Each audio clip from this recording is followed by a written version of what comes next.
Desde entonces, muchos de sus discípulos le volvieron la espalda y ya no andaban con él. Así que Jesús les preguntó a los 12, ¿también ustedes quieren marcharse? Señor, contestó Simón Pedro, ¿a quién iremos? Tú tienes palabras de vida eterna, y nosotros hemos creído y sabemos que tú eres el Santo de Dios. ¿No los he escogido yo a ustedes 12? Repuso Jesús. No obstante, uno de ustedes es un diablo.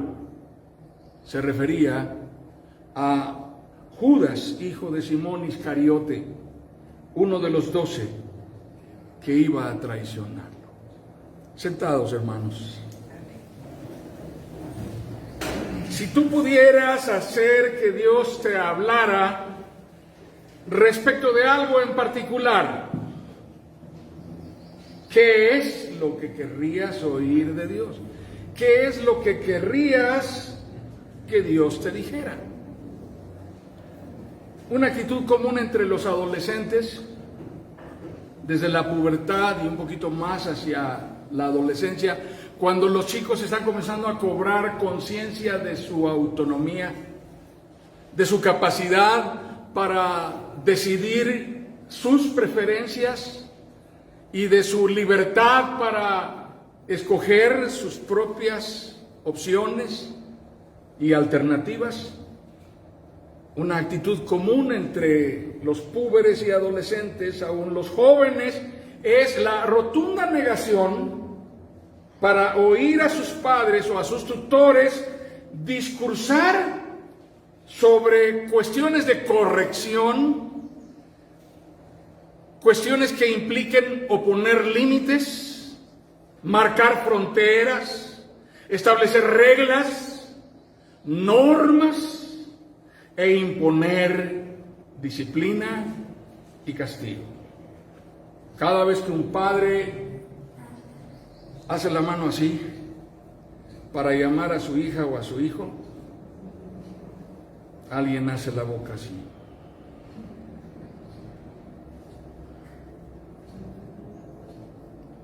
Cada vez que un padre quiere poner un límite, una regla, alguien va a pensar, ahí viene otra vez.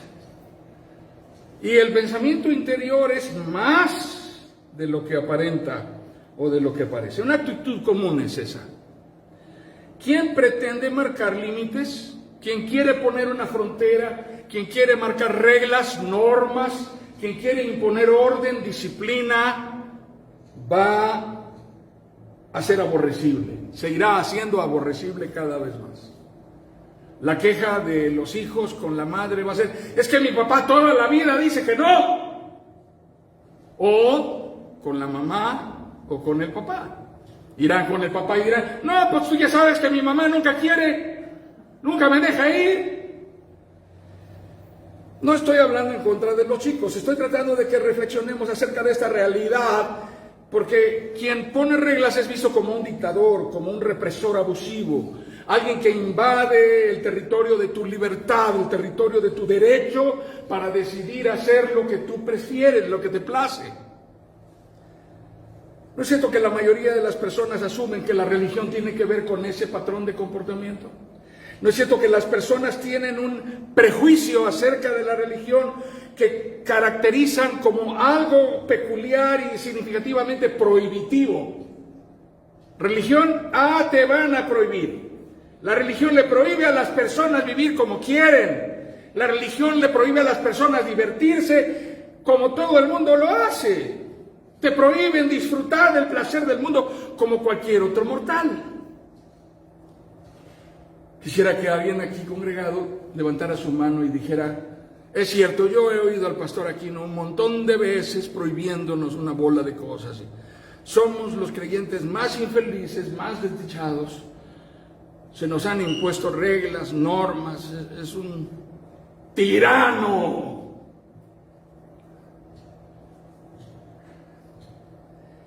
Quien concibe la religión desde esa perspectiva sea quien está sentado escuchando a alguien, o sea quien está parado en el púlpito dictando las órdenes, no ha entendido el verdadero significado de la palabra del Señor poderosa, obrando en nuestra vida para guiarnos a ser agradables a Dios. Así que ni tú ni yo necesitamos que un pastor venga y nos prohíba que fumemos o que bebamos o que miremos lo que no debemos o que toquemos lo que no debemos tocar. Si no nace en tu corazón a raíz como un fruto de la palabra de Dios que ha sido sembrada, entonces no has entendido lo que el Evangelio significa. Aunque tengas quien te lo esté prohibiendo todos los días y te regañe 3, 4, 5 veces al día cada 15 minutos, no sirve de nada. Porque en realidad la madurez no se refleja en qué tantas órdenes y reglas puedes seguir. La madurez se refleja en qué tanto has adquirido el criterio de certidumbre interior de que tu vida fue creada por el Señor para honrarlo y agradarle a Él, y determinas en tu corazón vivir para la gloria de Dios.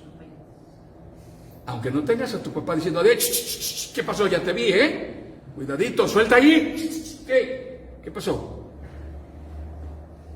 Como les decían a los novios antes en la antigüedad, chiflando y aplaudiendo. Ahora han desarrollado tantas habilidades con todo y chiflando y aplaudiendo. Pasan cosas, hermanos. ¿No es cierto? Así que entendemos este significado. Eso es madurez. Porque la madurez proviene de la certidumbre que la palabra siembra en nuestros corazones, en nuestras vidas, transformadas por el poder del Espíritu Santo. Así que lo más común es asumir que lo que Dios tendría que decir sería necesariamente desde este prejuicio de que la religión es prohibiciones, es una vida llena de limitaciones, no puedes disfrutar, no puedes gozar. De hecho, esa es la razón por la cual mucha gente tiene miedo de creer en Dios y convertirse a Dios, porque le van a comenzar a poner normas y reglas y no quieren, ¿verdad? De hecho, yo conozco pastores que andan custodiando en la casa de la gente a ver qué. Entran a una visita y se quedan mirando para todos lados, en las vitrinas, en los anaqueles. Ven allá en la esquina, en un rincón, una botella rara. Es que, ¿esa botella qué es, hermano? Se la paso, pastor. A ver, pásemela. Alcohol encanforado. Mi abuela hacía de esto para sobarse las rodillas. Nadie necesita ir a inspeccionar la vida de nadie cuando cada quien vive con un corazón rendido en obediencia a Cristo. Porque esta es la realidad. Y lo más común desde ese prejuicio es asumir que lo que Dios tendría que decir sería necesariamente como un coctelito de regaños, como un coctelito de juicio, de amenaza, de terrible destrucción, como una especie de reprimenda muy severa que nos dejara temblando y llenos de angustia y de temor. Fíjense qué interesante, porque desde ese prejuicio los discípulos oyeron a Jesús hablando y dijeron, ay, ya se pasó el maestro, ahora sí ya se extralimitó. Ahora sí, ¿sabes qué? Yo ya me voy, a mí no me pareció lo que dijo, eso que enseñó últimamente no va conmigo, yo creo que no estoy de acuerdo con él, me voy. Y junto a ese dijeron otros, pues yo también, también no estoy de acuerdo, no me parece. Ya se pasó, sí, ya se pasó. Eso fue lo que hicieron los discípulos. Consideraron que las palabras de Jesús eran duras. La versión 60 dice, difíciles de ser escuchadas. Yo no sé si esta semana te tocó escuchar algo difícil de ser escuchado. Por ejemplo, Morelos estuvo, como dicen en mi rancho, ancinita ansinita de pasar al semáforo naranja, ¿verdad? Todos sabemos que estamos en semáforo naranja, nada más que nadie quiere reconocerlo. ¿Sí? Mientras nos dicen que el número de contagiados el día de ayer fue de 20 y tantos mil personas y de fallecidos 500 y tantas personas, por otro lado alguien nos dice, habrá regreso a clases, caiga quien caiga. ¿Cuál es la presión? ¿La presión es que la salud prevalezca o la presión es que la economía se reactive, que alguien compre cuadernos, que alguien compre uniformes, que alguien gaste porque la situación económica? A lo que me refiero es, ¿habrán cosas que son difíciles de oír y alguien se encargará de desvanecerlas para que no las escuchemos tan duras? Para que no nos incomoden, para que no nos disgusten, para que las oigamos y digamos, ay, qué lindo, eso sí me gusta, mira, a esa iglesia sí me gusta ahí sí me gusta ahí. Sale uno con la pila cargada, sale uno, no sé, motivado, es como una cosa muy linda. Cantamos como 2 horas, la predicación dura como 15 minutos, es hermoso, es bellísimo. Aunque la pila se te descargue en el semáforo en donde comienza el pleito con tu esposa, que olvidó su bolsa en el templo, que ya cerró el hermano Abdón, y ahora, porque realmente no podemos depender de los elementos artificiales, accesorios. Tenemos que aprender a encontrar el valor de caminar con Dios sin importar el costo, hermanos, sin importar el costo. Un adolescente tiene que llegar al punto de evaluar si vale la pena el costo de seguir viviendo con sus padres, porque algunos a los 13, a los 14, deciden que no vale la pena y se van.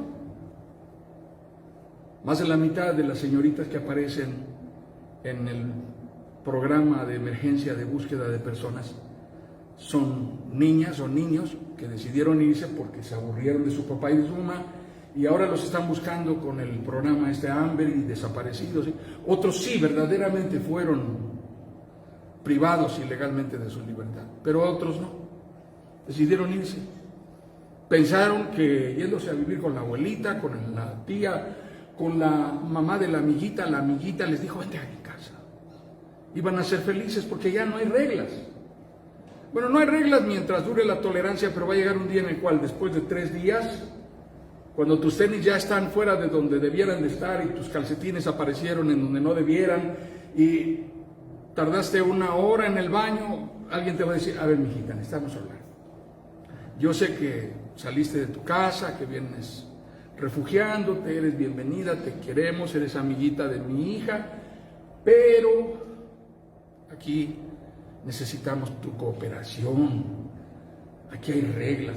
¿Tú piensas que no había reglas? No, sí hay reglas, en toda casa hay reglas. Lo he comentado alguna vez, si tú te sales del régimen de custodia de quien debe cuidar de ti y decides que es tan riguroso que ya no lo puedes soportar y prefieres ir al entorno selvático, silvestre de la libertad atractiva, seductora, y decides, me voy a ir allá donde viven esos que están abajo del puente de ahí, de la glorieta de Emiliano Zapata, y allí voy a ser libre y voy a vivir. Vas a llegar a esa alcantarilla en donde ya viven 20 y hay uno que te va a decir, no, aquí no cabes. Y si cabes, tienes que trabajar para mí. Ya aquí todo está repartido.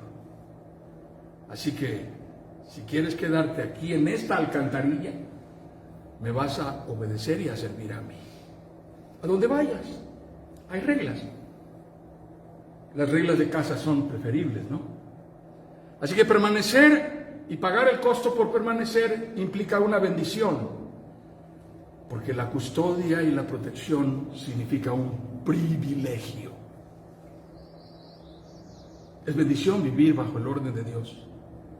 Es bendición vivir bajo el orden de Dios. Los discípulos entendieron que era un costo muy alto seguir a Jesús, lo dejaron, se fueron. Pero ese tipo de obediencia de ellos, una obediencia condicionada, voy a hacer caso siempre que yo esté de acuerdo. Voy a hacer caso siempre que me guste lo que me están mandando a hacer. Voy a hacer caso siempre que me dejen hacer lo que tengo que hacer como a mí me da la gana hacerlo, cuando a mí me da la gana hacerlo, y sin que a mí me esté diciendo nadie que tengo que hacerlo. Yo recuerdo una familia pastoral que tenía problemas porque alguien en casa no quería lavar los trastes y entonces impusieron una regla en esa casa.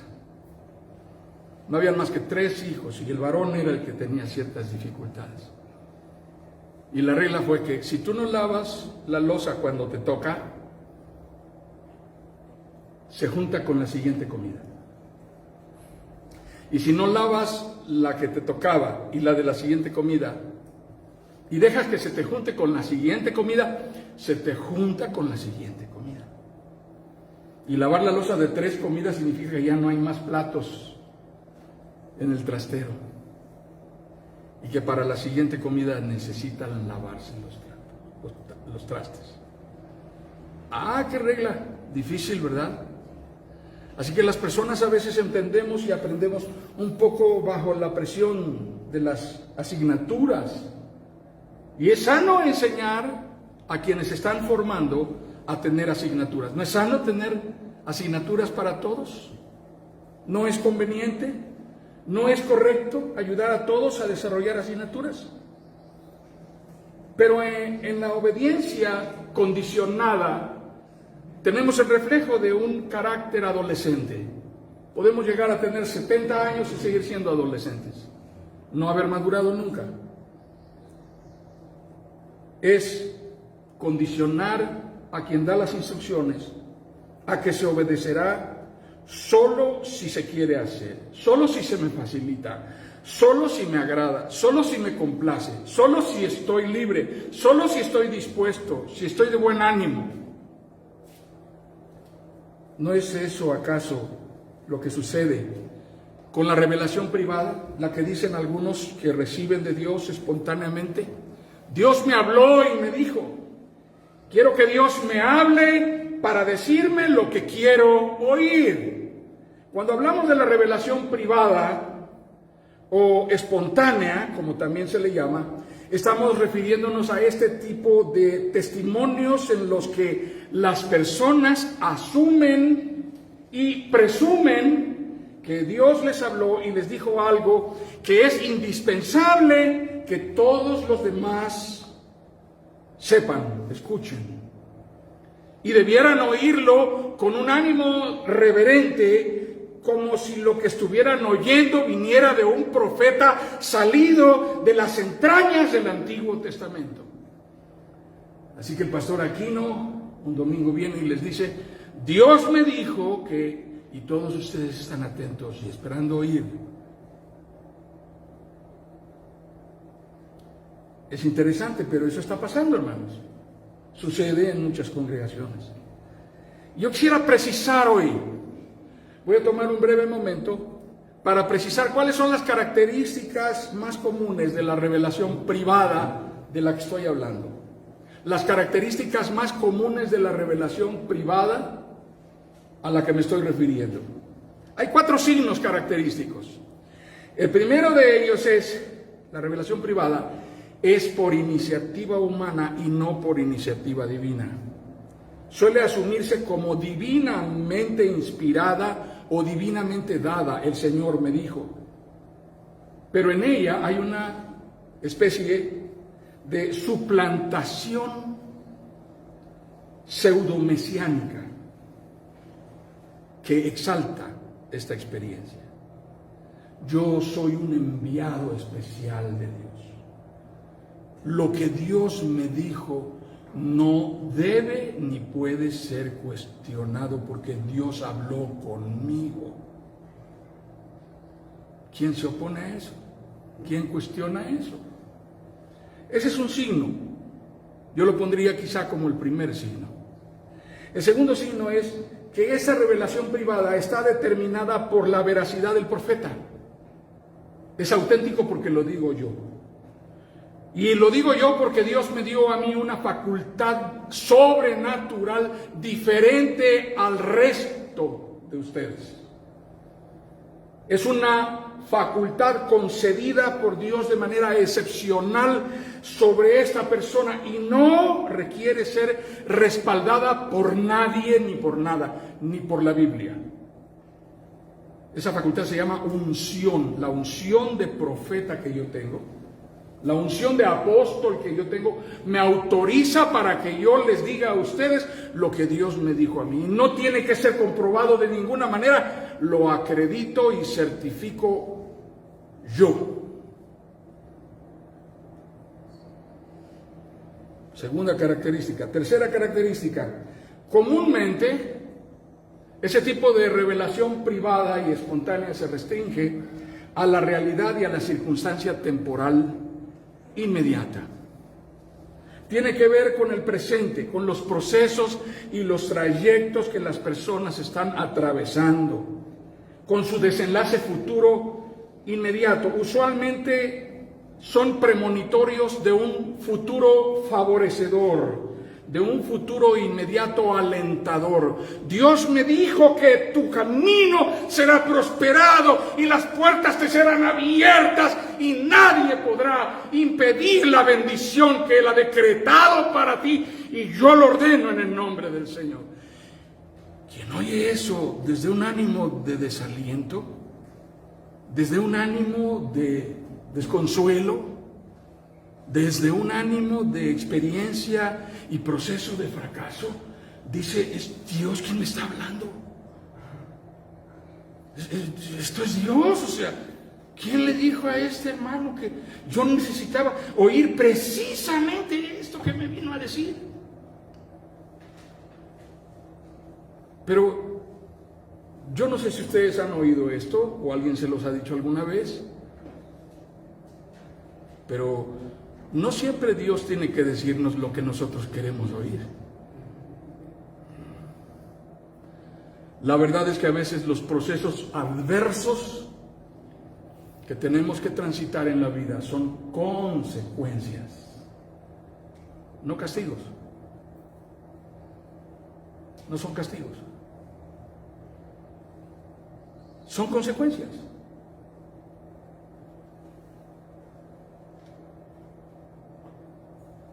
De malas decisiones, de caminar de espaldas a Dios, de torpeza y pecado en nuestra vida, consecuencias. Dios nos perdona el pecado. ¿Nos perdona Dios el pecado, hermanos? Dios nos perdona el pecado, pero las consecuencias nos van a alcanzar. Las consecuencias irán con nosotros. ¿Sí me explico? Si yo he caminado lejos de Cristo y primero tuve una vida perdida en el pecado, en el vicio, y allá tuve desórdenes que causaron daño a mi vida, a mi cuerpo, pero yo me convierto hoy a Cristo y comienzo a caminar con Cristo, y 6 meses después de haberme entregado a Cristo muero de cirrosis hepática. Es posible que fui completamente perdonado, transformado, redimido por Cristo, pero la consecuencia siguió su curso y me acompañó hasta el final. Dios me libró de la condenación del pecado, pero no quiso librarme de la consecuencia del pecado. Así que si yo procreo hijos por aquí, por allá y más allá, y el día de mañana me entrego a Cristo, es posible que yo voy a tener el perdón de Dios, pero las consecuencias de eso que hice me continuará acompañando y seguiré siendo responsable delante de Dios de eso. Eso es lo que tenemos que entender acerca de la revelación privada. No hay revelación privada cuando el mensaje es a gusto, a modo, a confort, a petición de parte, como se dice en derecho. Y la cuarta característica es esta pretensión de una revelación privada dada con exclusividad a ciertos creyentes ya lo hemos dicho, como si se tratara de una especie de mesianismo, de una facultad sobrenatural, de una unción que está por encima de todo, incluso por encima de la Biblia misma. Pero el problema, y esta característica, tiene que ver con lo que provoca en las personas, lo que provoca en la gente que se hace habitualmente asidua a oír esto. Crea una forma codependiente de espiritualidad supersticiosa. Y entonces ya no es uno el que te viene a decir Dios me habló. Viene otro y también te dice Dios me habló. Y ya no sabes si oír a este o a este otro, o oírlos a todos. Ya no sabes a quién oír. Esa espiritualidad supersticiosa perturba la objetividad. Esa espiritualidad supersticiosa perturba la capacidad de juicio, de análisis, para escudriñar la verdad y separar lo que es cierto de lo que es falso. Crea dependencia y deriva en manipulación emocional. Las personas son controladas por otros que tienen influencia psicológica, anímica sobre ellos. Quiero referirme a un hombre del cual hay muy poco escrito, John Owen, un clérigo de la iglesia puritana, la iglesia congregacional inglesa. Él vivió en 1616, murió en 1683. Era un pensador, un catedrático, era una eminencia, era un teólogo y tenía una clara convicción centrada en la revelación única de la palabra de Dios. Y John Owen dijo estas palabras: si las revelaciones privadas concuerdan, si las revelaciones privadas concuerdan con las Escrituras, si las revelaciones privadas y espontáneas que cualquiera de nosotros, el pastor o cualquier miembro de la iglesia, recibiera, concuerdan con las Escrituras, no son necesarias. Ya están aquí. Si concuerdan con la Escritura, no hacen falta. Y si no concuerdan y dicen algo diferente a lo que dicen las Escrituras, entonces son falsas, aberrantes y blasfemas, porque pretenden suplantar a Dios. Y la palabra de Dios es nuestra regla única de fe, nuestra única regla de práctica. Es verdad absoluta,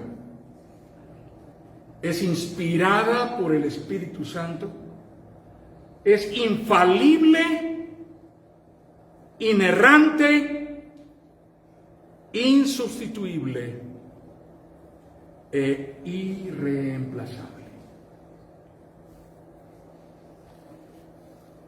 Dios me dio una palabra. Cuando alguien te diga eso, pregúntale el texto, la cita bíblica. Cuando alguien te diga, Dios me dio una palabra, y le preguntes eso y te conteste, no, es que Dios me habló y me dio una palabra, dile, enséñame la porción de la Escritura que dice lo que me vas a decir. Porque si no es así, entonces no es palabra de Dios. La única palabra que se puede ostentar como palabra de Dios es la que está aquí.